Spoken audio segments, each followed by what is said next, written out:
Principal of inter relation. এই principal of inter relation বলে যে ডেভেলপমেন্টের যে 4টি ডোমেন আছে ফিজিক্যাল, কগনিটিভ, সোশ্যাল, ইমোশনাল, প্রত্যেকটি ডোমেনই একটি অপরের উপর প্রভাব ফেলে, অর্থাৎ একটি অপরের উপর নির্ভরশীল। ফিজিক্যাল ডেভেলপমেন্ট ভালো হলে কগনিটিভ ডেভেলপমেন্ট ভালো হবে, সেরকমই কগনিটিভ ডেভেলপমেন্ট ভালো হলে ফিজিক্যাল ডেভেলপমেন্ট ভালো হবে। অর্থাৎ প্রত্যেকটি ডেভেলপমেন্টই একটি অপরের সাথে প্রভাব ফেলে। অর্থাৎ একটি শিশুর ফিজিক্যাল ডেভেলপমেন্ট ভালো হলে তার কগনিটিভ ডেভেলপমেন্ট ভালো হবে।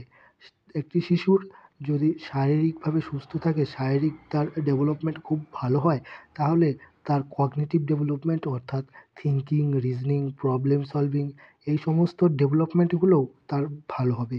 সেরকমই সোশ্যাল ডেভেলপমেন্ট এবং ইমোশনাল ডেভেলপমেন্ট, সোশ্যাল ডেভেলপমেন্ট এবং কগনিটিভ ডেভেলপমেন্ট, এইভাবে প্রত্যেকটি ডেভেলপমেন্টই